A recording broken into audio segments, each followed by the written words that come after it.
When I first visited Venezuela a few years back, the first thing I was told was never to film out of the window. You get to the junction or get stuck in traffic and bikers drive up to your car, take out a gun and rob you of anything you have, even your rings. Look at this policeman patrolling the city, gun in his hand. The road here is the most dangerous place of all. This is what you should never do in Caracas. Stop and sit in your car. In a blink of an eye, you'll be surrounded. Guys with guns will drag you out and they'll take your car. For several years now, Venezuela's been in a presidential crisis. On the one hand, there's Nicolas Maduro, president since the death of Hugo Chavez in 2013. On the other, there's Juan Guaido, who proclaimed himself acting president in 2019. They call him the Obama of Latin America as they look alike. The US immediately recognized him as legitimate president. Latin America, apart from Bolivia, followed suit. So did the EU. Moreover, the US also granted Guaido access to billions of dollars of Venezuelan foreign assets. He was, after all, in their view, the legitimate president. The UK also gave him all the gold Maduro had moved to London. Maduro was still recognized by Russia, China, Iran, Turkey, and after some rethinking, the EU. Though not before Britain, which to this day sides with Guaido, decided to leave the bloc. As a result, Guaido has, by some estimations, as much as $30 billion worth of assets outside the country. Venezuela needs dollars. To get the dollars, it needs to sell some of its oil. But under the sanctions, nobody will trade with it. And even if they went against the sanctions and bought it, the dollars would immediately get frozen in the US banks. The sad upshot of all this is that Venezuela is running out of medicine and food and much, much more. The underground in Caracas has recently been made free simply because there's no paper for the tickets. There's simply nothing to print them on. The escalators don't work, not only in the underground, all over the country.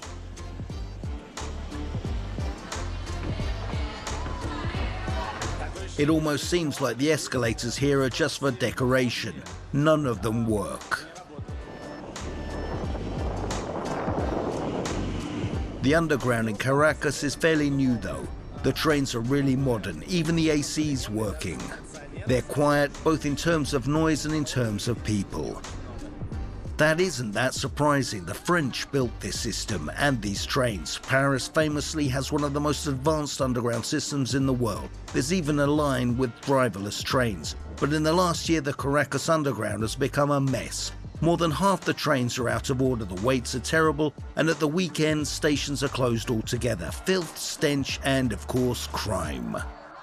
Do you hear that siren? We wanted to wait for it to end so we could film in silence, but it was going on for more than 20 minutes, and there was no end to it. Some shop nearby was being robbed. People are calmly walking by. It's whatever. This ATM's obviously out of order. Almost all of them are. Again, it's because there's no paper to print on, and most foreign credit cards won't work anyway because of the sanctions. The shortages are everywhere. We're overtaking a car on the road and look at the wheels. There's simply no rubber for him to buy. And this, believe it or not, is an ambulance. This is in Maracaibo. This is how they transport patients because there are no other cars. They just get a pickup truck, put a bed in, and the patient goes on top, and a guy holding an umbrella to give at least some shade.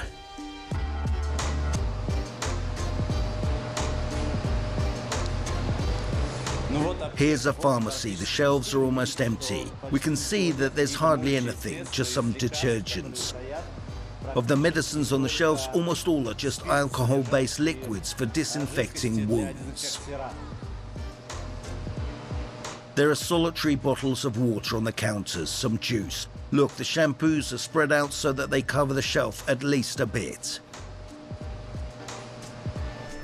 Right in the presidential palace, right here where we are now, there's a separate room where they have a strategic stockpile of medicines for 3 or 4 months. People come here and they're given these medicines free of charge because they would never be able to find them in the pharmacies. You heard that right. A strategic stockpile of medicines is kept on hand by President Maduro, and his team dispenses them to whoever he sees fit.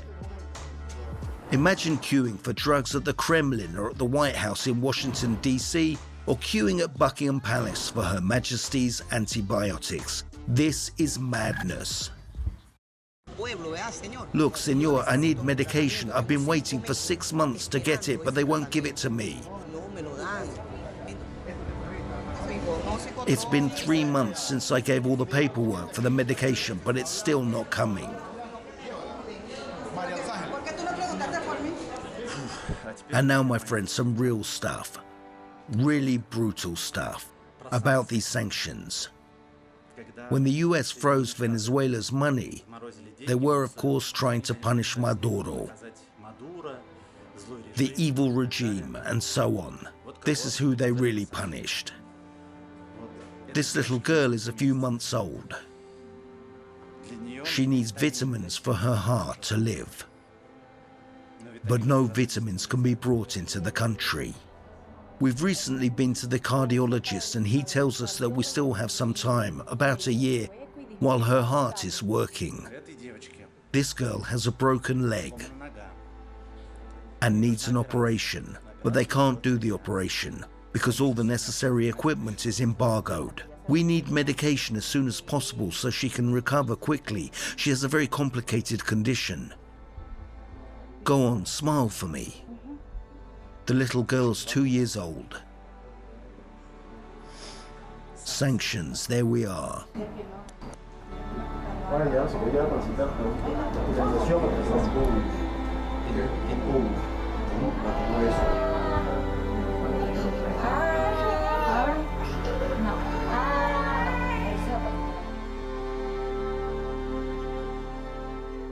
There's a lot of buzz about toilet paper in Venezuela. Look, there are whole shelves of it. Not at all in short supply, but the price is staggering. $3 to $4 a pack. So, $1 per roll. And that's when more than 50% of Venezuelans live on a minimum wage. This man's protesting against the fact that 30 million Venezuelans live on $1.6 per month. He's being a bit too grim. In 2021, it's actually about $2.5.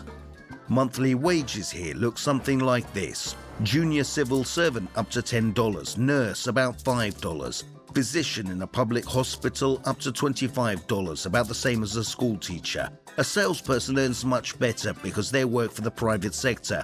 Very well off by these standards are university professors who earn up to $100. Meanwhile, the prices are 2 to 3 times higher than in Moscow. For example, 1 pound of potatoes costs about $1.5. The prices are in dollars in the shops, although that, strictly speaking, is illegal.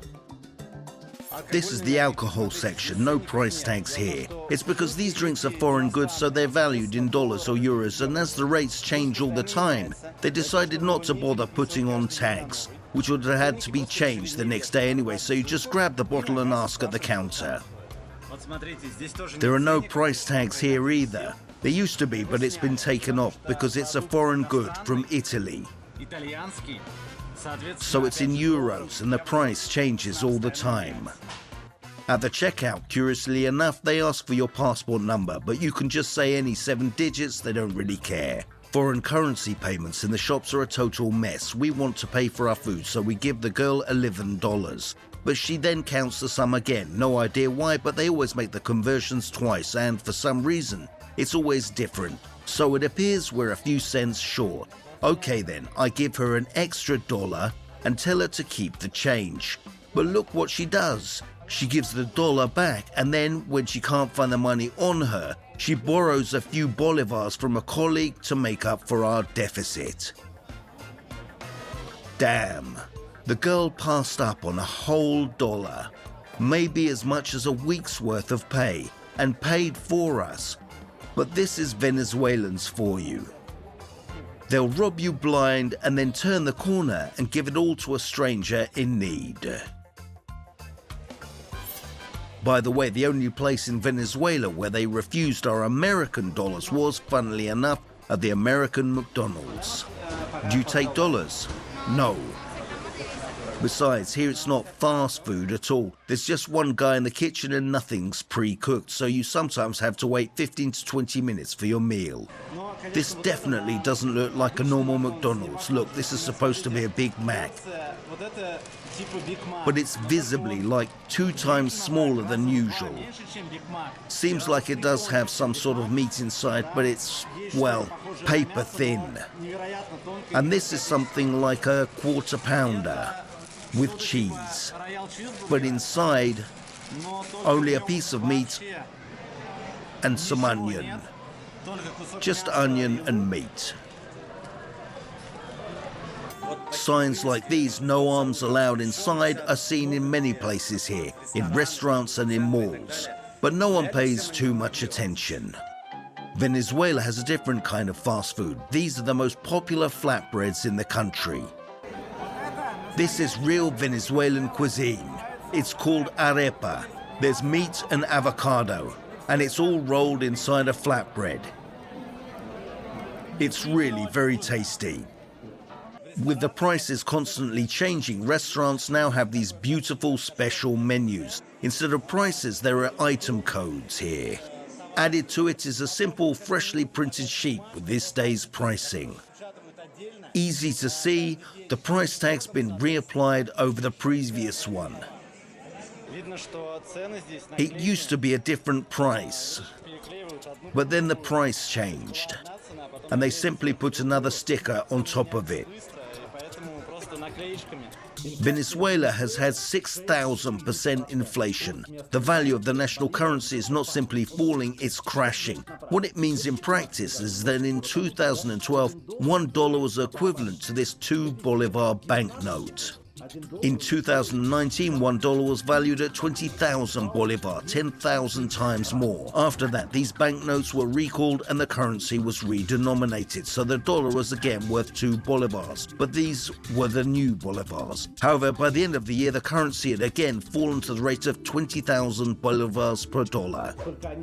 But this 20,000 Bolivar banknote actually represents 2 million in old Bolivar.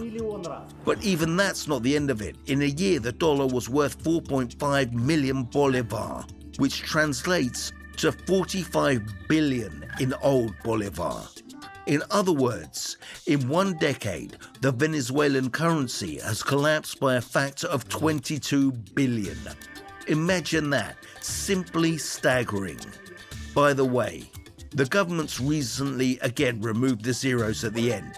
In an effort to try and hold down the exchange rate, the government restricted or rather almost completely banned the sale of foreign currency. Now it can only be bought on the street from guys like this. What are you guys doing here? You're trading currencies? No, man.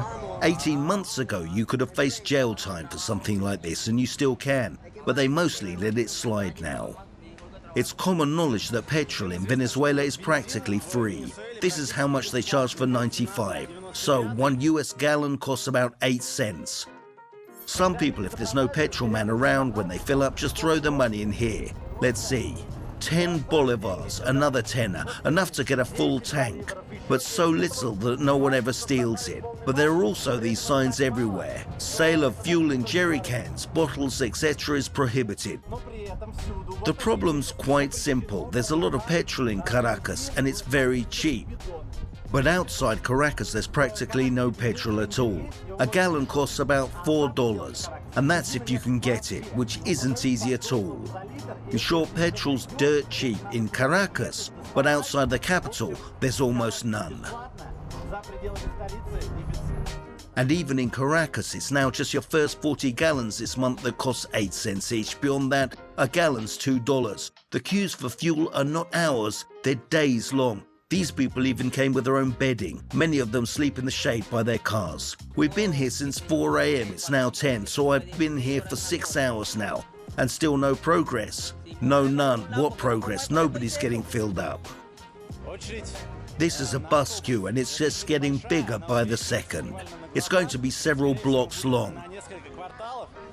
And it's because there are practically no buses left. They're now in short supply.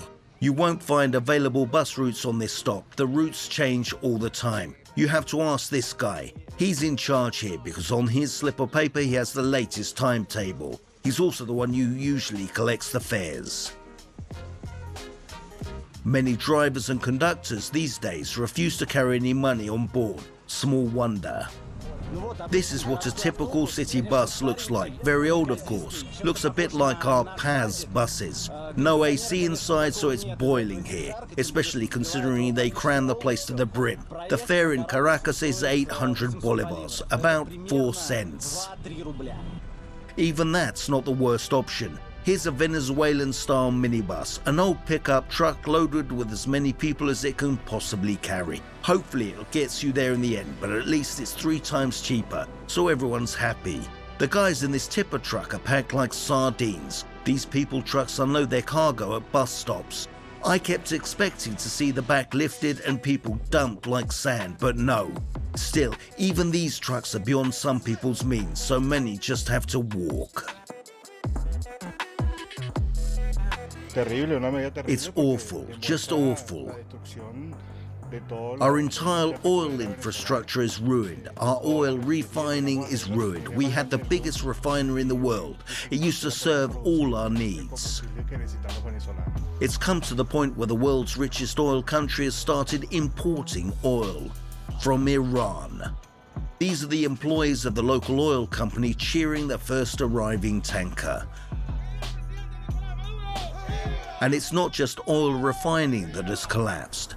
When the country's largest hydroelectric power plant broke down, the government blamed it on US hacking. But is it also hacking that's causing old wiring all over the country to catch fire, wires to spark, power lines to go down, and power stations to go up in flames? Venezuela seems to be slowly falling apart, and it's not because of sanctions or not just because of them. In the past 20 years, the government has done little or nothing to upgrade the infrastructure, and so that infrastructure is now starting to die. Here I have some candles just in case. You never know, so the candles are there. How often do you have to use them? So, when blackouts 30 to 40 minutes an hour, it's no big deal. No one's affected too much, but over the last 2 or 3 months, there have been several blackouts lasting from 4 to 5 hours to 2 days. These notices are now seen in many places. Ladies and gentlemen, water is available only when there is power. So no water during blackouts.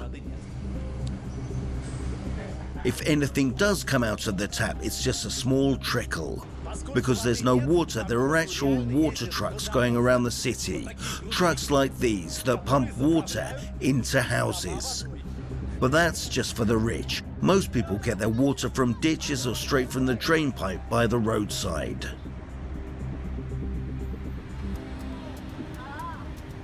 They're saying it's because there's no power, but how can there be no power in a country with the world's largest oil reserves?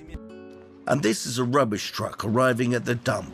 It's immediately swarmed. After all, there might be edible waste in the back. 6 months ago, they would buy up rotten meat at the market and soak it in vinegar or lemon. Now lemons have become a luxury, so they eat rotten meat straight from the bag. At the dumps, they're accused to the rubbish trucks, just in case there's anything only half rotten there. Grapes, potatoes. This girl got lucky. Someone threw away a half-full packet of crisps. Lucky indeed. I want to get a job, but there aren't any jobs. I don't like it here. It's bad and scary, but at least there's food. They'll still be looking for food come nightfall. But the bolivars, look, the bolivars are worthless here. They're literally chicken feed. This is a private club in the very heart of Caracas. It has a gorgeous view of the city. It was founded by Catalans back in '45. It's now quite hard to get in. Even if you pay a lot of money, you might not be allowed to join because it's such an elite establishment. So let's just see how this elite lives now. The toilet paper's only at the entrance. Now let's see what's inside. Running water? No running water. So, of course, there's no water in the toilets either. I'm not going to show you what's in there, but believe me, it's not too pleasant. Guys, just so you understand how bad it's become, we're in the bathroom of the presidential palace right now. See? This is the pass to the presidential palace. Looks like this. And there's no toilet paper here, even here in the presidential palace. Now, do you think there's water in the tap? Yeah, sure there is. This is a typical flat here in the barrios. This is where the children live. This is where they play. This is the cooking area. Let's see what's in the fridge. The fridge here is predictably empty. Well, half empty. Anyway, the only light in the kitchen is this lamp. And this light is the only one in the whole flat. The chandelier looks like this because light bulbs are impossible to get. I've got some corn grits, rice and pasta here. Lucia Lopez is showing the supplies for the week. There's not much protein in these, true. And now count the children living here. 1, 2, 3, 4, 5, 6, 7, and the 8th one crying out of frame.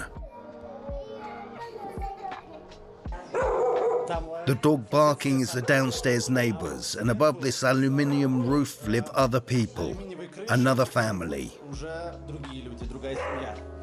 One curious detail, you'll never see any wardrobes in these flats. The clothes are laid out or hung all around the flat and outside the windows. Boys are sitting outside.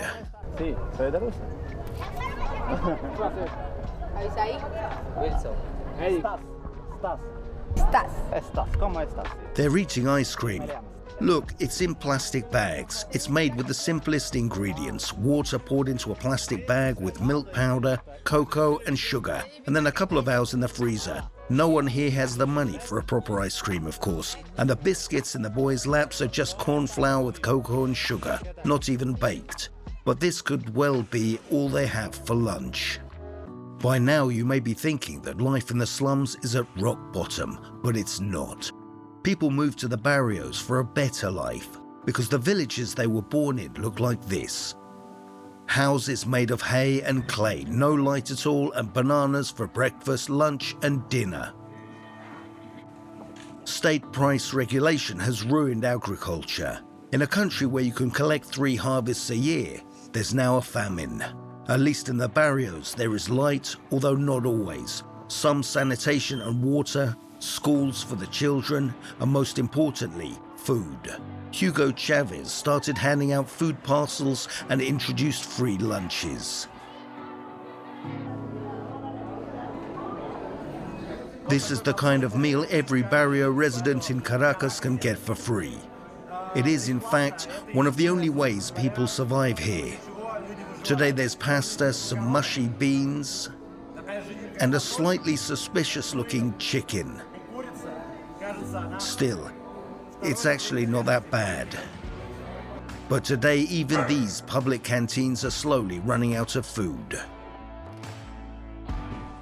Have you seen this list floating around the internet of how much in bribes they charge for all sorts of things? Here, for example, for some blue passport, that's $4,500. Here it is, the blue Venezuelan passport. The problem is that $5,000 is the minimum, and it takes about a month. If I want to extend my passport, it's just $1,000. This is the official fee. This is the official bribe. No fees, the passport's free. We've been here for 2 weeks now. Could you tell us, how are you planning to solve the hunger situation in Venezuela? In Venezuela, we're tirelessly fighting against the injustice inflicted on us, fighting against the poverty, and we're starting to win this fight. In spite of the economic pressure put on us, the blockade we find ourselves in, we're maintaining the level of social protection. We have a program, a unique program. We're distributing free food to 6 million families. And we have a new food program. We've started distributing animal protein in addition to the existing food parcels. But how can you survive here when a pound of potatoes costs about $1 and the average salary is less than $10 a month? As I've told you, we have an unemployment protection program, an income protection program. a program that feeds 6 million families. Well, I think you get the picture. There are no problems in Venezuela. Surprisingly, we were allowed to leave Maduro's palace freely. Evidently, this is a friendly gesture towards Russia. So here then is the key question. Is Russia, which has so often supported Venezuela, doomed to repeat its fate? Russia and Venezuela are often lumped together, and indeed there are many similarities. Venezuela is an oil-rich country, and so is Russia. Venezuela has had just 2 presidents in the past 20 years, and so has Russia. Venezuela is not on good terms with the United States. Russia's not doing too great in that department either. So then maybe Russia too is heading for a famine. This is just my opinion. I think there's one major difference between Russia and Venezuela, and it's this. Whose house is this? Expropriated. Whose shop is it? Expropriated. This is Hugo Chavez solving the country's economic woes. A shop's raising prices. Shop expropriated. The flats cost too much? House expropriated. The farmer's not bringing pork to the market. Farm expropriated. In the end, everything's been taken. Great job, people cheering. But in the long run, the prices stayed the same. It's just that the country where it's summer year-round is now starving. Seriously guys, Venezuela's rich not only in oil. There's lots to see here. The world's tallest waterfall, Angel Falls, almost 3,000 feet of falling water dropping over a majestic plateau. Very few people come here due to its inhospitable location.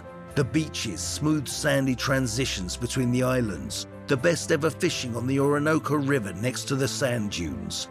The best street art in the world, trust me.